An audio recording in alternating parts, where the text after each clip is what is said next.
What's up guys, in this video I'm going to be reacting to the best keybinds chapter 5 blah blah blah. I know it's chapter 6 but let's see what it was like last season, see what the best ones are. Way to find optimal binds And let's rank them to mine. Let's see which one's better, mine or his. Probably mine. for keyboard and controller, as well as how to find the right sensitivity for you. Really quick before the video starts, if you guys enjoy these, you should like and subscribe. To him as well, but mainly to me. Make sure to like and subscribe for the YouTube algorithm, as well as use code DOLLAFN. We have 300 supporters this month, and there's still 10 more days to get up to 400, so if we hit that, will always be sitting on the movement keys, so it's important that you pick keys as close to those home keys as possible. For building and editing, the most important thing to keep in mind when creating new keybinds is that each finger can only press one button at a time. Your index, middle, and ring finger will always be sitting on the movement keys, so it's important that you pick keys as close to those home keys as possible. For building and editing, there are 5 main binds: wall, ramp, floor, cone, and edit. Okay. These, I have a bind on every single one of them. Q is move. I use W, A, S, and Q for movement. I use E, R as shotgun, and AR, F for heals, and C for just like other heals. Continue. As close to those home keys as possible. For building and editing, there are 5 main binds: wall, ramp, floor, cone, and edit. If possible, you want all those binds to be off of your movement key fingers, or if you need them to be on your movement key fingers, make sure it's only one bind. The best binds for builds and edits are your mouse side buttons, shift, control, or anything else you can press with your pinky, and then whatever bind you can press with your thumb, like V or B. So if you put 2 build binds on your mouse, like wall and ramp, and then 1 build bind on your thumb, like cone on V, and then 1 on your pinky, like floor on shift, that only leaves 1 bind to put on a movement finger.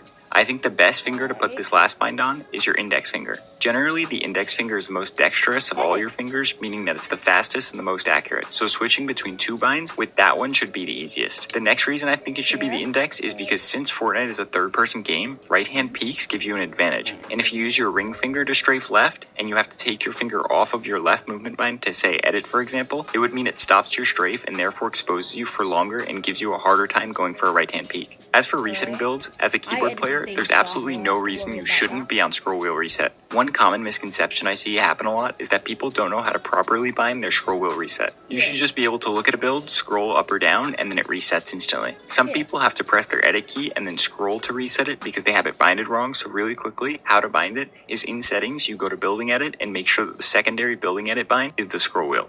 And then in edit reset, the secondary bind should also be the same scroll wheel direction. So an example of optimal binds for building and editing would be wall on a mouse button, ramp on a mouse button, cone on V, floor on shift, edit on F, and then reset on scroll wheel down. The next most important binds are your movement and interaction binds. On keyboard for your interact key, I think the most optimal bind is scroll wheel. The benefits are that first off, it's not on any of your movement keys, so you don't have to use your main fingers for it. And second off, anytime you have to 50-50 a weapon from a chest, it gives you a massive advantage because you can hit your interact key many more times a second than if you were using a normal key. If you run through a pile of loot and your pickaxe is out, you can get everything much easier than if you don't use scroll. The one drawback is that you can't use hold to swap weapons. Like if you want to swap a specific weapon out on the floor but have an empty inventory slot, you can easily bind a second interact key to some random key just for this purpose if you really need it. If you do choose to use scroll, make sure you have tap to interact on or it just won't work. For crouching and tack sprinting, again, I think it's important to make them binds that don't affect your movement. I think especially for tack sprinting, if you have to take your finger off of your strafe key to hit the sprint key, you're losing some of that time you're saving by sprinting, by having to run in a suboptimal direction while you switch between keys. I recommend putting crouch on your pinky and tack sprint on your thumb or vice versa. A good bind for both would be control for crouch and then B or C for tack sprint, depending on what you're more comfortable pressing with your thumb. And then moving into your inventory binds, the priority is shotgun bind, secondary weapon bind, pickaxe bind, third weapon or mobility slot bind, and then your 2 heal slots. You want your shotgun and secondary weapon binds binds to be something fast and easy to press, since they're the ones you generally hit under the most pressure. The pickaxe should be something at least close to optimal, since you have to press it so much in game. And then finally, the heel slots should be the least optimal, because you almost never need to press them in high pressure situations. Some good example binds for these, without reusing any of the binds I said earlier, would be E for shotgun slot, 1 for secondary weapon slot, and Q for pickaxe. And then for your third slot and heel slot, something like 3, 4, and G would work. Finally, for any of the binds I haven't mentioned yet, they aren't really that important. Things like repair build or rotate builds are things that should be accessible, but they shouldn't be prioritized at all. Before I get into how to find the perfect sensitivity for you, let me break down how to get optimal binds for a controller. If you don't play claw, you need to have the most important binds on. Here, I want to pause here, and I'll show you why. I have got 3 binds on the mouse. 4 and 5 are the same as his, but switched around. And I've scrolled down for 4, but I'm going to change that quickly. On V. Okay, I've just changed it. Let's go back to where it was. Close to optimal, since you have to press it so much in game. And then finally, the heel slot should be the least optimal, because you almost never need to press them in high pressure situations. Some good example binds for these, without reusing any of the binds I said earlier, would be E for shotgun slot, 1 for secondary weapon slot, and Q for pickaxe. And then for your third slot and heel slot, something like 3, 4, and G would work. Finally, for any of the binds I haven't mentioned yet, they aren't really that important. Things like repair build or rotate builds are things that should be accessible, but they shouldn't be prioritized at all. Before I get into how to find the perfect sensitivity for you, let me break down how to get optimal binds for a controller. If you don't play claw, you need to have the most important binds on the easiest buttons for you to press. Your switch mode and your edit bind are obviously the 2 most important, so I would recommend having at least one of those on left. I play on PC mainly, but sometimes I do play in controller, and I don't play core. I just play how you're meant to, like that. I don't play with all that like that. Sorry, what was I saying? I don't play core, none like that. I just play regularly. Alright, let's go back to the video. Stick, and another one on your right stick, since you can press both joysticks comfortably at any time. Again, I have put on that. I forgot the name of it. Captions, that's it. Put on captions in case you can't hear him. Do want to reiterate that I would only do this if you play non-claw and no paddles. In my opinion, it's extremely important to A, either learn claw, or B, buy something like a paddle pack to give you the ability to press a couple more buttons easily, because non-claw and no paddles, you're limiting your potential as a player. If you are able to comfortably press your buttons and your issue is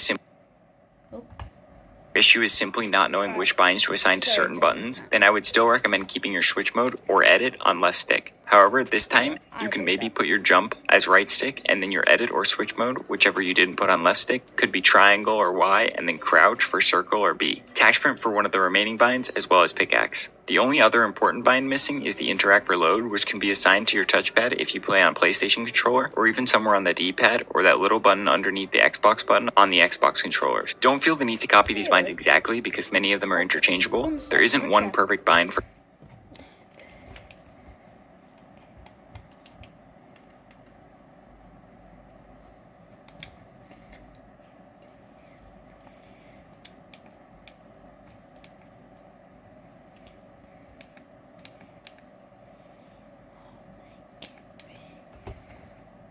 certain button. As long as you prioritize your good binds on easy to press buttons, for example, don't put your edit on the D-pad, then you should be fine. Moving on to option. The first step I like to take is moving your mousepad from one side of your mousepad to the other. As a starting point, try to find the sensitivity that allows you to turn exactly one circle when you move it from one side of the mousepad to the other. From there, you should practice building, editing, and aiming to see how it feels. If you think it should be higher, go higher. And if you think it should be lower, go lower. Remember, sensitivity is all preference, but whatever sense is one full spin around is a good starting point to go off of. Another thing to keep in mind is whether or not you feel more comfortable aiming with your wrist versus your arm. For aiming with your wrist, a higher sense is generally more comfortable, while arm aimers will generally prefer a low sense. Another thing to keep in mind is that there are pro players on all types of senses. While the average sense is around 7 to 8% on 800 DPI, there are plenty of pros on higher and lower senses. The one thing there are almost none of, though, are pro players on extreme senses. I'd classify anything below 3% or above 14% as an extreme sense. Very, very few players that are good play on these percentages because they're just too extreme for building, editing, and aiming. For controller players, the first step to finding your sensitivity is choosing between exponential and linear. Exponential means the speed of your crosshair movement is like an exponential curve, where it starts slower but then begins to ramp up. Linear is more like a mouse movement, where it starts as fast as it's ever going to be. Most pros play linear, so it's likely that it'll feel better for you, but you should choose whichever one feels best. After that, find a pro that you think has a similar playstyle to you and copy their sense. Keep in mind that everyone's game feels a little different, so you'll definitely want to tweak the settings a little bit until they feel perfect for you. The last tip I have for trying to find your perfect sense is to stop changing it. I see so many people change their senses way too often, and they never give themselves enough time to actually get used to one. Once you've found a sense that you like, stick to it, aim train, practice, and you will see improvement. And that's for keyboard and controller players. This philosophy applies to your keybinds as well. Changing them over and over and over again before you give yourself time to get used to them will only harm you. You need to give your brain time to develop muscle memory. In general, I think it's really only useful to change your binds and sense if you have a super unoptimal one. If your sense isn't at an extreme where your keybinds aren't terrible, then it's probably not worth the time to change them, and your time would probably be more efficiently spent practicing on your current settings. Especially with sensitivities, if your mouse control is good, then you'll have good aim on any sense. Alright, this video is pretty good, and I'm very thankful for watching this video, and I'm very thankful Dola. I'm very thankful for him. He made the video. Go and search him up. Best Keybinds Chapter 5 Optimal Binds Guide. Go watch it yourself. If there's any parts I missed, please comment down below. Thank you very much. Goodbye.